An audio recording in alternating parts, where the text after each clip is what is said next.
from Creating Purpose with POW, and I welcome you all to the Spanglish World Network and Heart Network on Single TV channel 250 and 251. Please remember to download the Zingo TV app on the respective app stores. While you download the app, please make sure that you rate it and you leave a comment because feedback is important to us.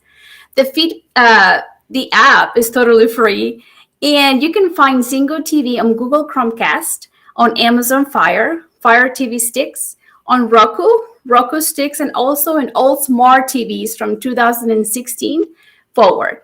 Thank you all for being here today because we have a special guest and she is going to share lots of value.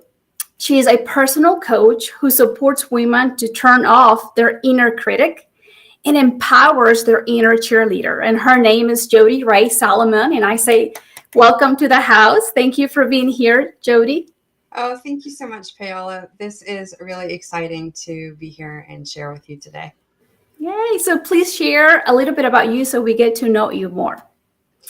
Well, have you actually ever thought, what do I want to be when I grow up? Because typically that's a question that we ask as a kid or a teenager who is looking to decide on their career path.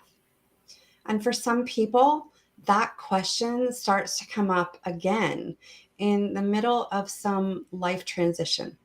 And suddenly you might look around and discover that you're unhappy with your situation. And so years ago, that was me. I was in the middle of a major life crisis. I lost both my parents 10 months apart. And in between their deaths, I almost died of a pulmonary embolism. And in case you don't know what that is, it's a blood clot in the lungs. And if that blood clot gets caught in the passageway of the lungs when it enters, you could instantly die. And so I was really lucky. And I remember standing at my mother's funeral, and I had to choose between breathing or crying because I literally couldn't do both. I couldn't breathe if I tried to cry. And so naturally, during this time, while I was healing my lungs, healing my body, and even healing my soul, I realized that life was way too short to spend time being unhappy. Wow. So do you think it's through life crisis that were you able to analyze your life there? Absolutely. It brought up a lot of fear for me at the time. And, Tony Robbins talks about we have two deepest fears. And our two deepest fears are number one, I won't be enough. And number two, that I won't be loved. And for me, during that time, it brought up a lot of those fears of who am I? Who am I outside of my parents being passed away? What do I want to do with my life? Because I looked around and realized I didn't like my life at all. And so when people are looking around and asking themselves those two questions of am I enough or will I be loved?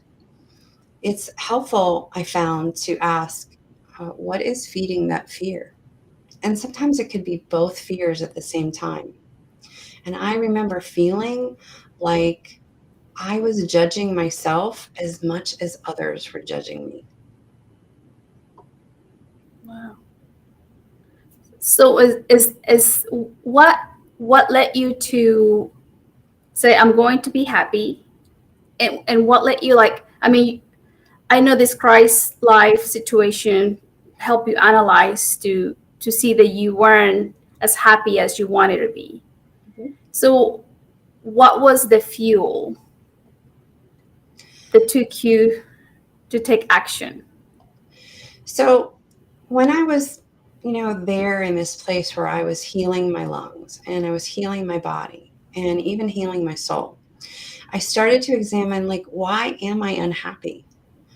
And I really discovered that I had those two deepest fears. I felt like I didn't feel loved. I felt like it wasn't good enough. And then one day, my husband made an observation to me.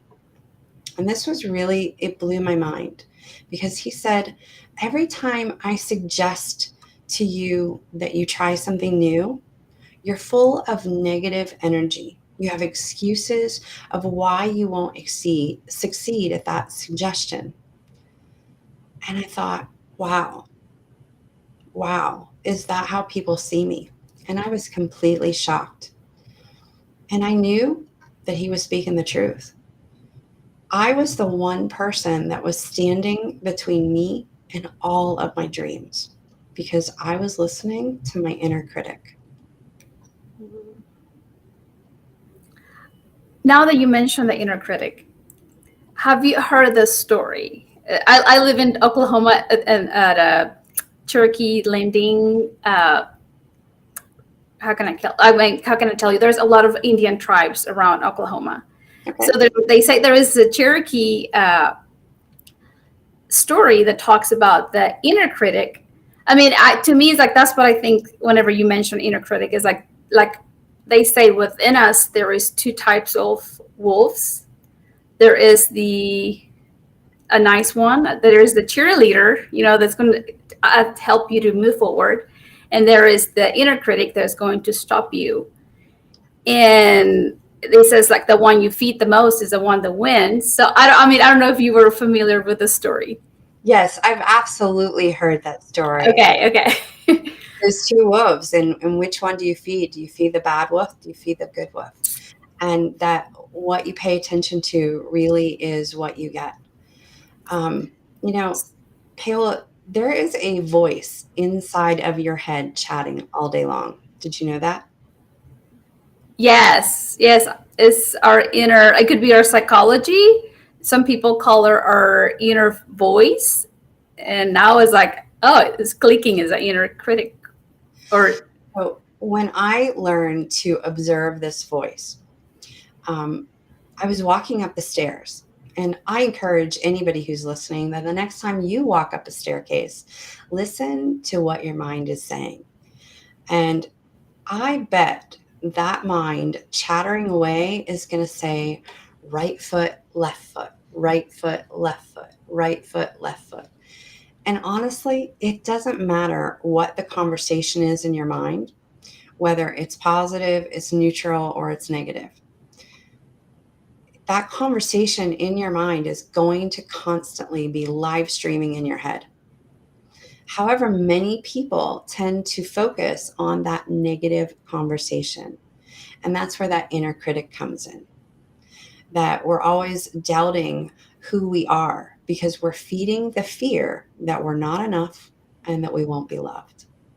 That inner critic actually was born when you were a child.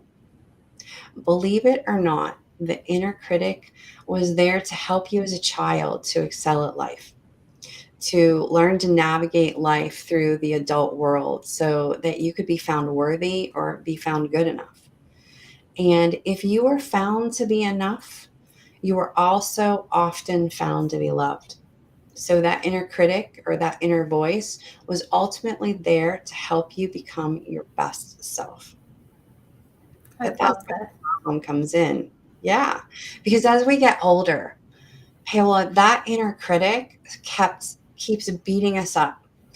And it expects us to do better because that's what it did when we were a kid. If it told us what we needed to do better, we went and did it better.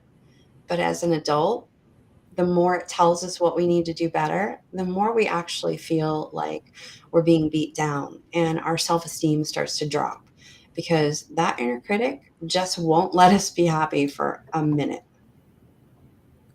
Do you think it has to do with as we become adults, we're not as celebrated as we used to when we were achieving, like certain stages in our life, and our parents were there or our family was there to cheer us on, even teachers.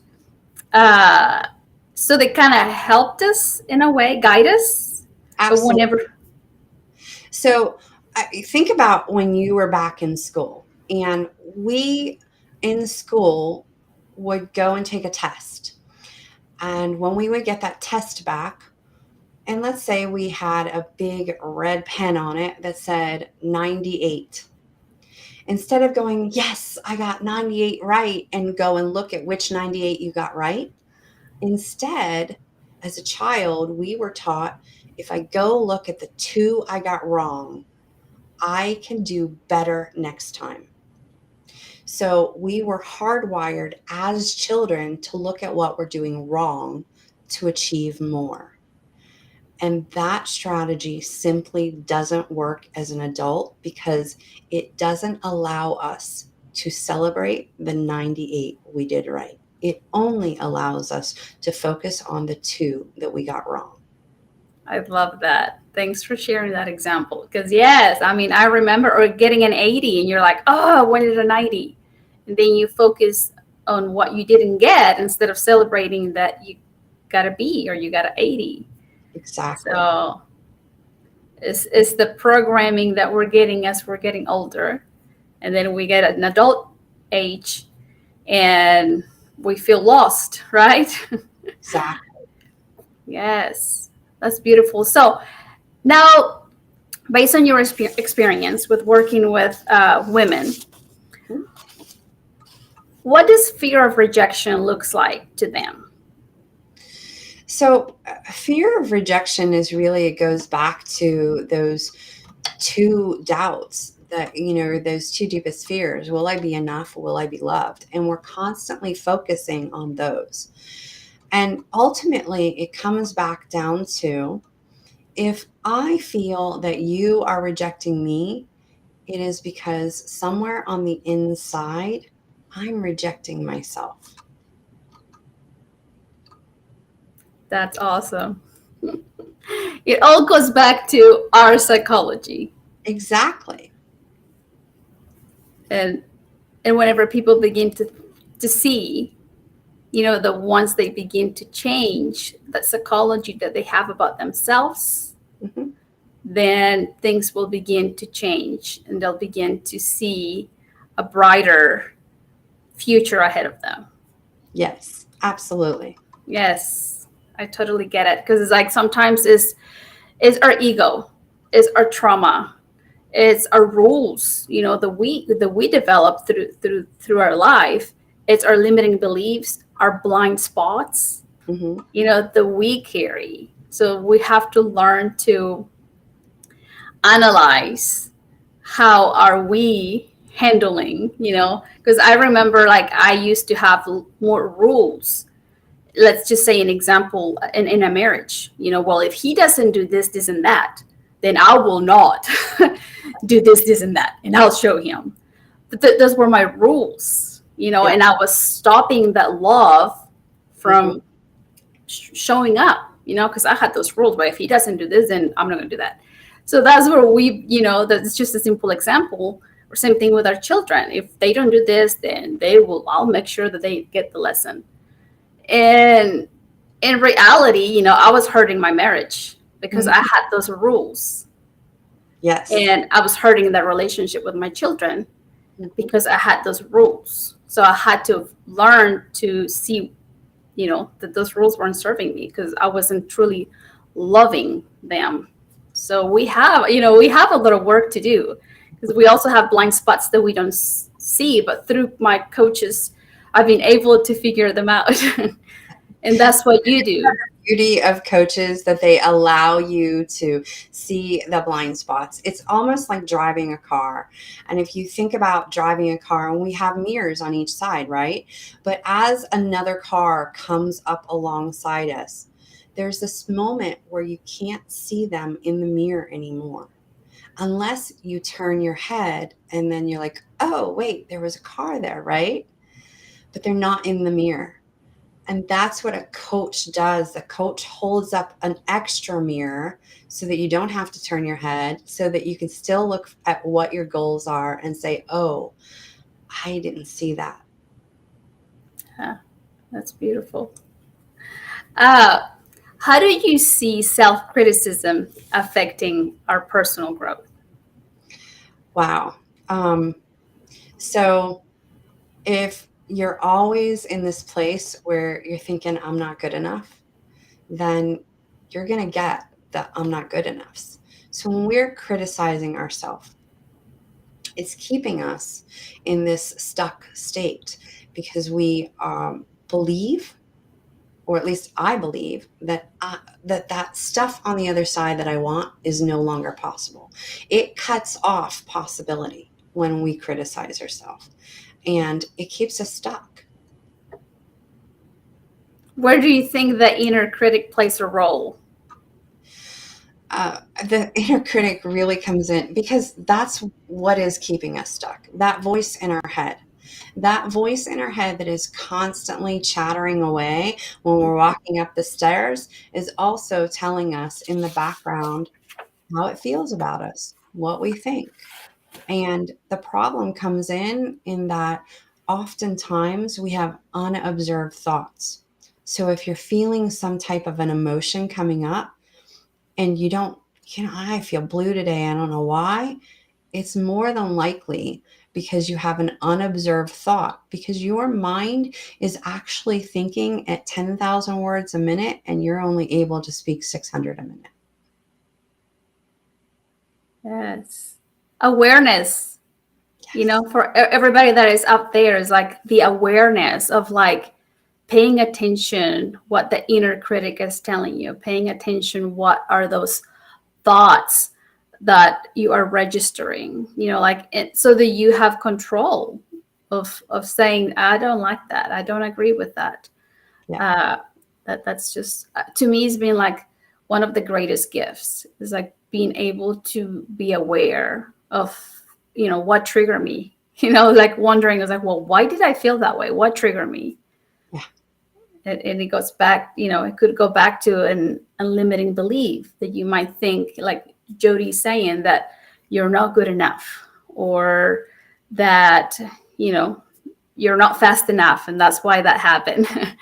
And those are old traumas as well, right, Jodi? I don't know if you had any old traumas from your childhood, of your adulthood, that that you are still dealing with, or you dealt with, a couple of months ago.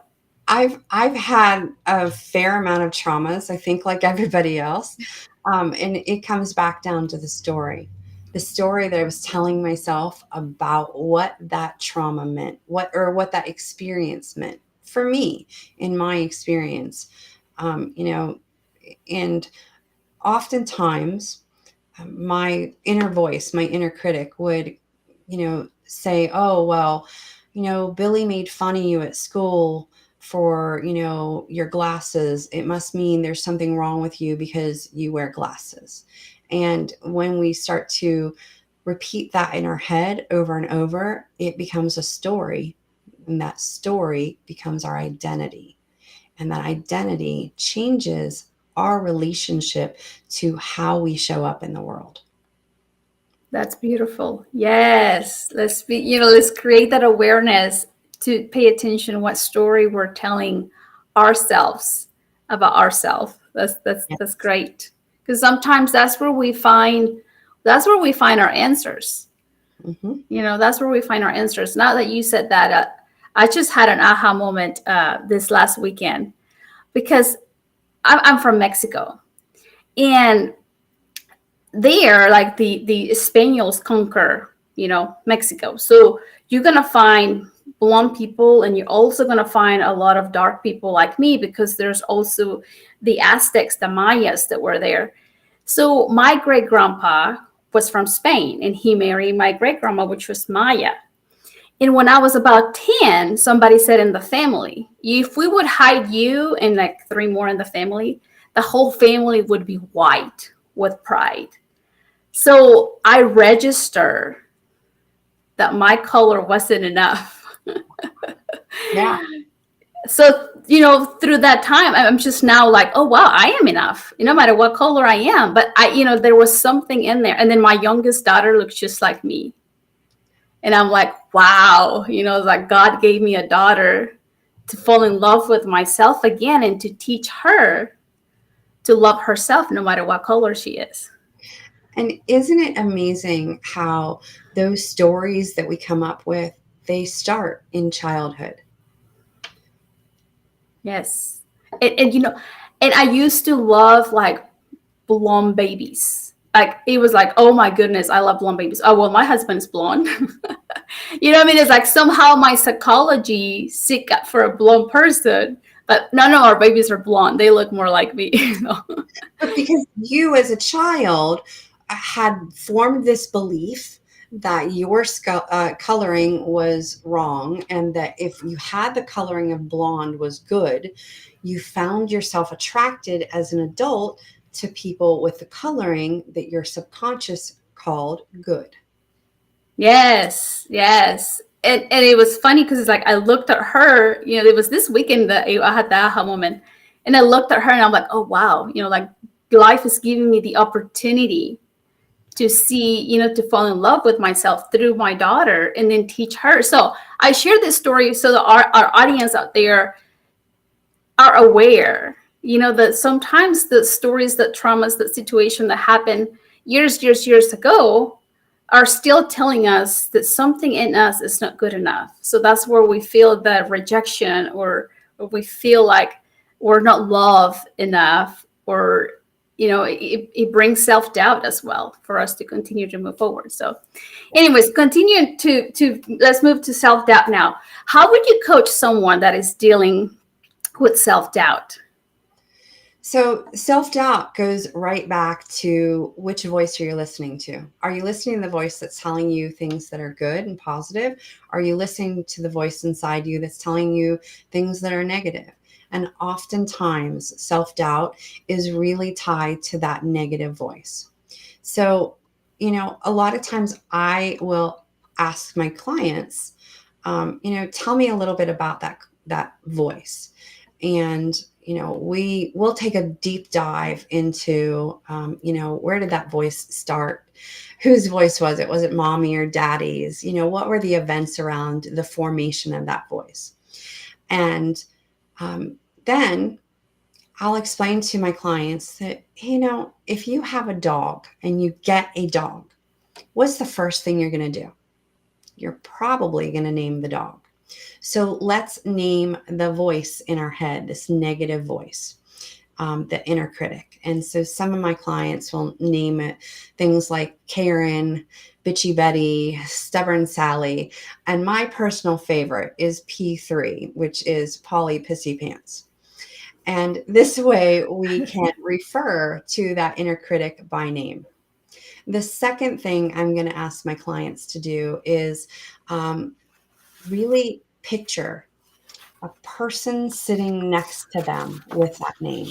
So if it's P3, P3 is sitting on the couch next to you. And P3 is saying all of that negative inner chatter. You know, you're not good enough. You didn't do this. You're so stupid. Why you always fail, whatever, right? Yes, you're not far ahead like you should. How long do you think you're going to put up with that negative persona sitting on the couch next to you in your home while you serve it a glass of iced tea? Probably not long before you are escorting that person to the door, right? So that's when we give that negative voice a name and a persona, and we see it outside of ourself. It allows us to separate the emotion of it and see the reality that it's just a voice, and we get to choose when it's time to escort that voice to the door. And tell them goodbye. Exactly. But I don't always encourage my clients to say goodbye, because the thing about that voice is it's going to be with you the rest of your life, whether you want it to be or not. So the third thing that I encourage my clients to do is start to make friends, or at least peace with the voice. So you get to choose when it's time to listen to the voice and when it's time to ask the voice to take a step back, because the voice is always going to be there. And if you don't allow your inner critic to feel like it's seen and heard, it's going to scream at you a little louder each time. Something came to me just now that you said that. Would it be that our inner critic is trying to keep us safe because that's the job of our brain, to keep us safe. Exactly. So It goes back to what I said earlier, that inner critic was born as a child. And as a child, that voice came into our head to help us navigate the adult world so that we could be found worthy and we could be found loved. And so it's there to help us get all the things that we want. It's designed for a purpose and a reason. It's up to us when to use which tool in our tool belt. And that's all the inner critic is a tool. that is awesome. For anybody that is listening out there, your inner critic is trying to keep you safe. But you're like, here we go. I love your soul amazing uh, coach. That then it is your soul that has to dominate and say, hey, thank you for telling me that I might fail. Thank you for trying to keep me safe, but I am wiser now. I'm going to try it out. I'm going to go after that. Got it. Oh, okay. Yes. That's amazing. That is amazing. And there is there has to be awareness. There has to be awareness about the inner critic, because it can keep us from truly skating, from trying a marathon. It can, and that's growth. Like every time we go out there and we learn a new skill, that's growth. And whenever we overcome fear, it's like there's growth, and you're like, oh yes, I did it. I was able to do it. Yeah. So yes, yes, yes. I'm like, I'm getting aha moments where it's like just thinking about it, where it's like it's the one that's trying to keep us safe. It doesn't mean that it's mean. It's just trying to keep you from being hurt, from being like from feeling that you're not good enough if you try and you fail. Exactly. It's trying to keep you safe from people to say, well, I don't love you enough because you didn't finish college, or I don't love you enough because you didn't follow through this. So, okay, I'm getting it. Yay. I see. Yeah, it's beautiful. I mean, it's beautiful work. It is beautiful work because we all have that inner critic. Yes, we all have it, whether we recognize it or not, and whether we're aware enough to become an observer of the voice or not, it's going to be Observer. there. Yes. So let's develop those awareness and become an observer to our thoughts and our feelings, and how this inner critic plays in our life. So yes, beautiful. Uh, so I believe there is goodness in every human being. It's like we're all born with goodness. The majority of us, I truly believe that there is good in humanity. But there is time we don't feel adequate to express our authenticity. What are your thoughts and advice on this subject for women out there that don't feel like they can be authentic, like bring their gifts to the world, because they might be the inner critic might tell them you'll be rejected, don't do it, it's a waste of time. So, how can you express what you truly don't know? And I ask that question because there are so many people out there who do not know themselves. They know who the world told them to be. They live a life that they're expected to live. They tell themselves that what they really want to pursue in life is just hogwash, that it won't make money, or people will not accept them if they try that thing. They have this expectation placed by mommy and daddy or their peer group on who they need to be and show up as, so that they will be loved and accepted. And so we walk around being who the world expects us to be. However, to be truly authentic, you have to know who you are at the core of your soul. And you have to know the things that light you up, the things that excite your soul. Though the difference between what somebody else wants you to be and what you want to be. And when you start to figure those things out for yourself, authenticity starts because you are starting to walk a walk that matches your talk. And there becomes a congruency between your words and your actions. So, for instance, if I say I like pink, you're going to see that there's a congruency here because you see a fair amount of pink in my background.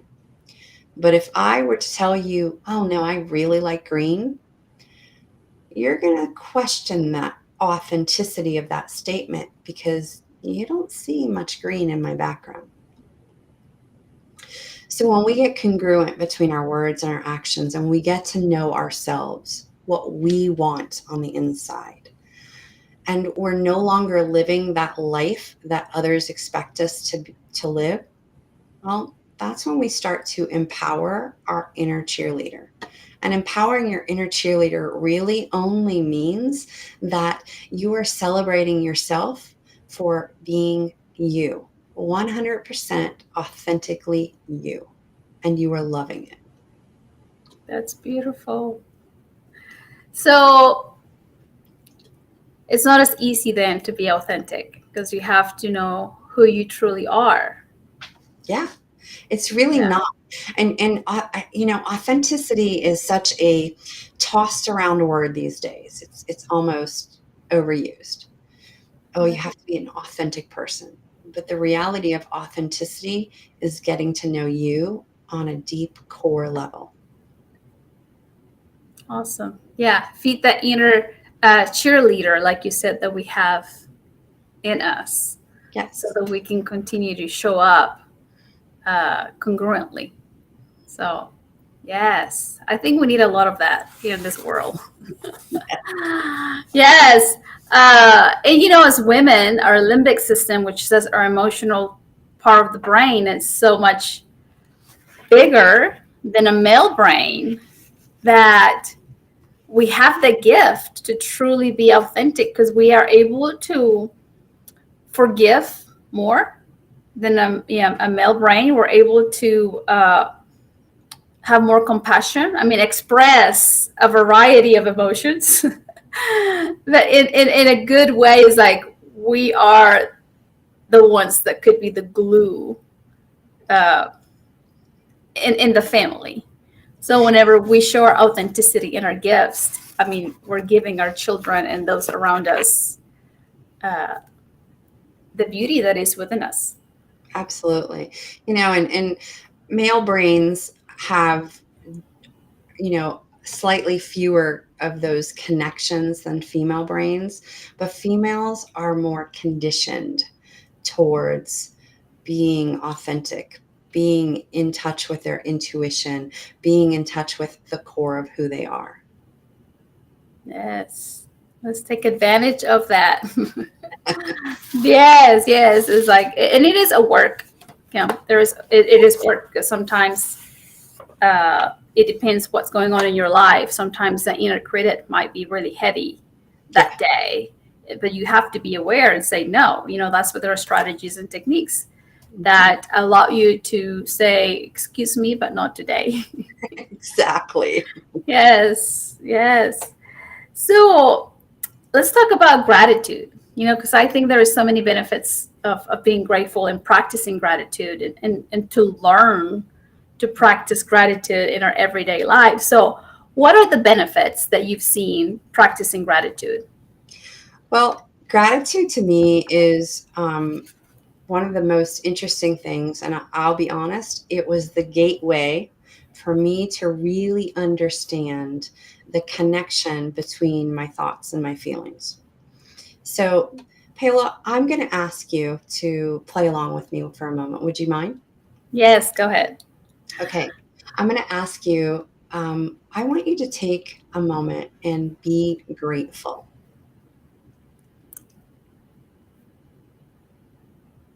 I love that smile on your face. So, in order for you to be grateful, what did you do?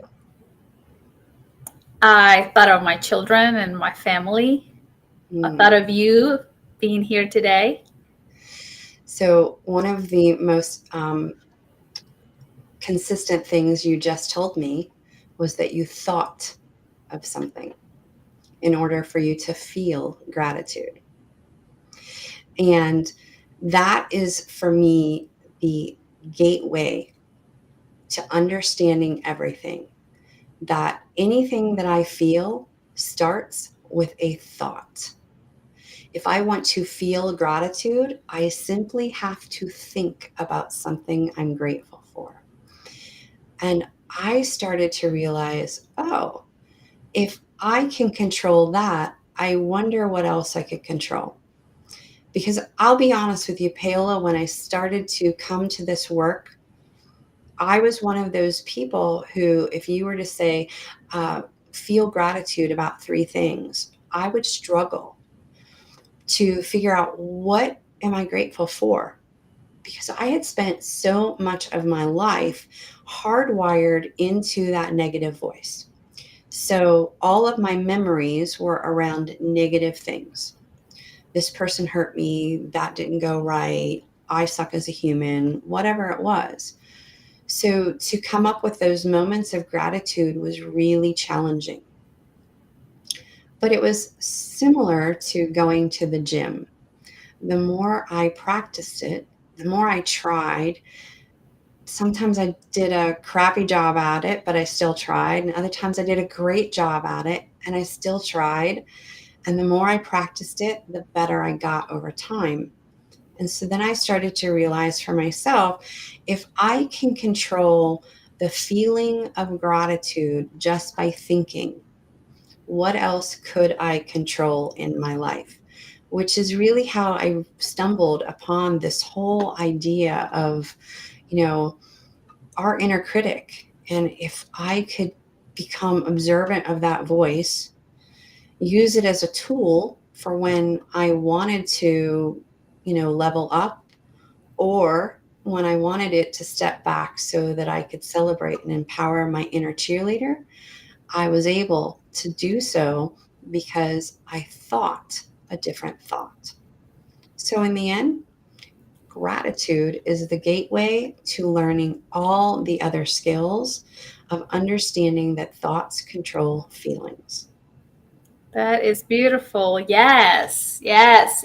If we can be, create that awareness that is like every time you think of something beautiful, then you create that feeling just by the thought. It's like if you think, and we know we're clever enough to know exactly where to go to create that gratitude or begin to practice that gratitude. And whenever we also feel grateful, then we can continue to look to like celebrate, like, oh wow, it's like I'm so grateful I was able to accomplish this goal. And then bring the celebration so that you can teach your brain to do more of it. That's another thing that we don't do a lot, right? That's one of the things that I'm still working on it. It's like I don't celebrate every small step that I feel like I accomplished something that I should, but I'm in the process as well. Isn't it fascinating how, as a human race, we're addicted to feel good feelings? However, we also tend to pursue those feel good feelings from outside sources, whether it be Yes. drugs, other people, whatever we participate Alcohol, in. it numbs you. But what if all we needed to access those feel good feelings was our thoughts? Wouldn't that be like the best way to break all of those outside addictions so that we become addicted to our inside goodness? Yes, like we don't need people do not need drugs, do not need alcohol. They do not need gossiping to feel better. They don't need all unhelpful resources that are out there that we think we need them in order for us to stop the pain, in order for us to to feel better with a substance. It's like we, and it is in some behaviors, like I said, the gossiping does not take you anywhere. Drama might feed you, those emotions might make you feel like you matter, that you're important because you're right and they're wrong, but in reality it's not helping you to grow.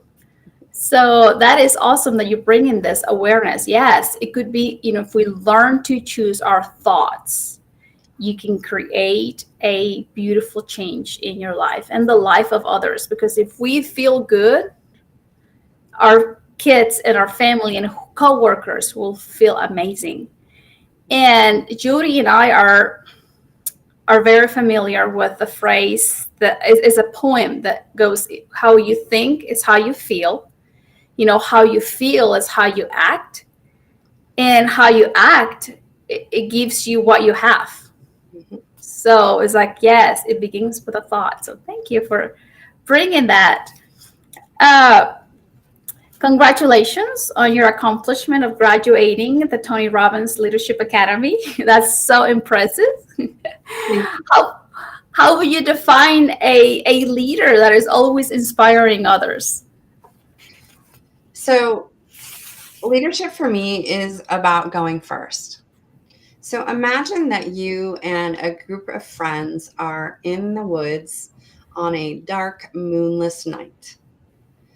You don't know where you are and you don't know where you're going until one person who knows the way home shines a light on the path so that everyone can make their way out of the darkness and into the light. And that, for me, is what leadership is all about. Just as Ram Dass says, we're all walking each other home. That's beautiful. Yes, that is beautiful. We're all walking each other home. I've never heard that phrase before till you said it. So that is beautiful. And yes, I agree with you. Now, what is your advice for those leaders that are facing unexpected change in their journey at this time? Okay, so fun fact, people want growth, but they don't want change. But change is absolutely inevitable. It's going to happen whether you expect it or not. Your hair grows an inch, that's change. You lose 5 pounds, that's change. The only thing we can do as leaders is to tame that inner critic and empower the inner cheerleader so that we can see change as the integral part of growth that it is. Because you cannot have growth without change. That is beautiful. Here goes back to trying to be safe, like change, since we don't know what it's going to look like, since we don't really know what are the steps, we've never done it before, then yeah, fear takes over us and we're like, I like my comfort zone. I'd just rather be here. You guys go do it, try it out, and then let me know how it goes.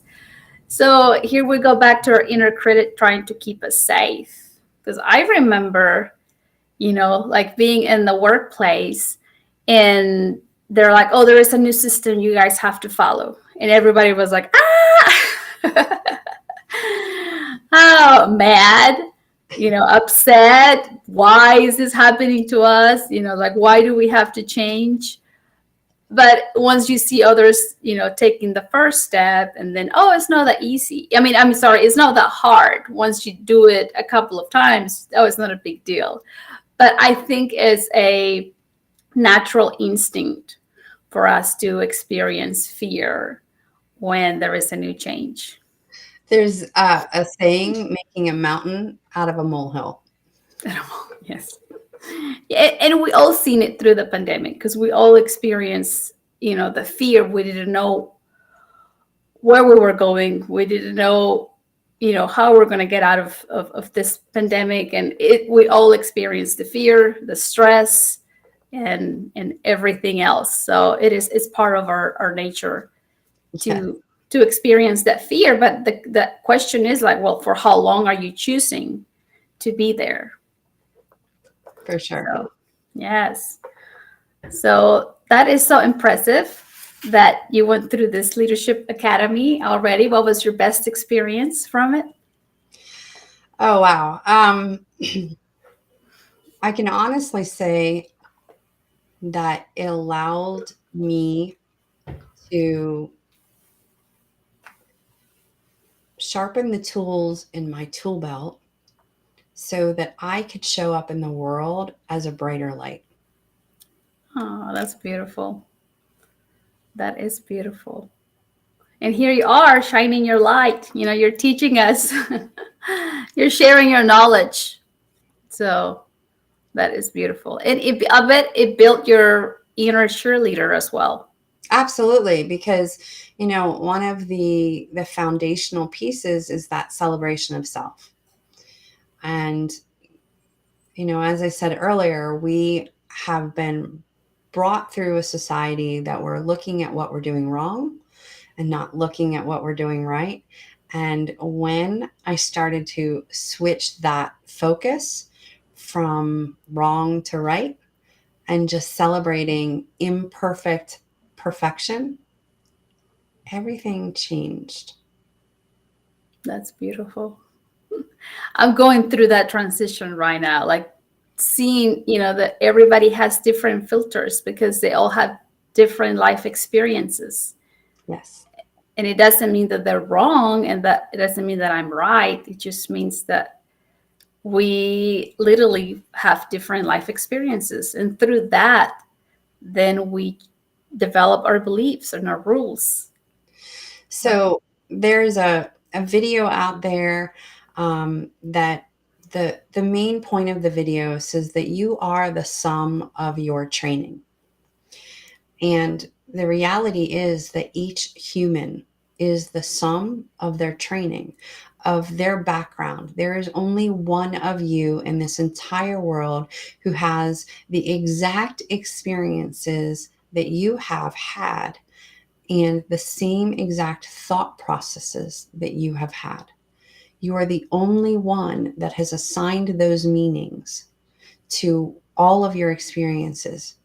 And in that individuality, we are also part of a large and complex system where there are thousands of other humans who have felt or thought very similar feelings and thoughts as you, even though they are the sum of their own experiences.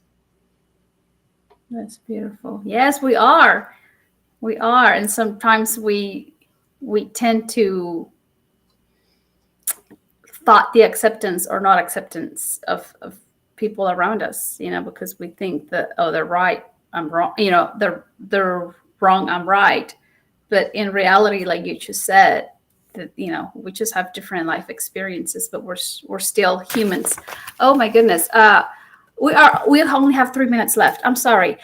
Who's your ideal client and how can we find you? So, have you ever had those moments where, that inner critic was shouting at you, calling you names, holding you back from everything that you did, telling you about every little mistake you ever made? And why did you think you would ever get to that dream goal? Well, if that's you, I hope help those type of women, the ones who are struggling with that inner critic, to learn to empower the inner cheerleader to create that life of her dreams. And I use my signature GPS for the soul to help those women learn to give themselves grace, to find their life purpose, and learn soul acceptance of themselves.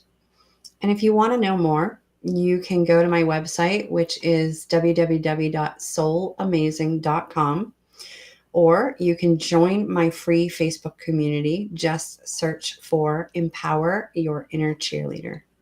Yes, please follow her. She always adds lots of value, wisdom, that you can implement like right away. You can also follow me on my YouTube channel, Paola Guthrie. You can find me on Facebook, Instagram, and LinkedIn. is there a final message really quick that you want to share with us, Jodi? I heard a quote a few years back that really, really impacted me when I started this journey. And it's a quote by Michelangelo. And it says, "I saw the angel in the marble and I carved until I set her free." And so I encourage you to keep carving until you set her free. And whatever you do, create yourself a soul amazing life. Yes, and we're gonna leave you homework. Through the week, analyze how many hours were you letting the inner critic lead you, so that you can begin to develop self-awareness. So that, yeah, keep an eye and say, okay, out of the 15 hours a day that we have awake and going, analyze and see how many of those hours you're allowing your inner critic to lead you, because it's not leading you to happiness and success and accomplishments and growth for sure. Thank you all so much for being here and listening to us. Please this show can also be heard on the Spanglish Radio Network. Please check it out at spanglishworld.ca for all the news and programming. Spanglish World, watch it, hear it, read it, download it, and live it. Thank you so much. Blessings to you all, and we'll see you next Tuesday.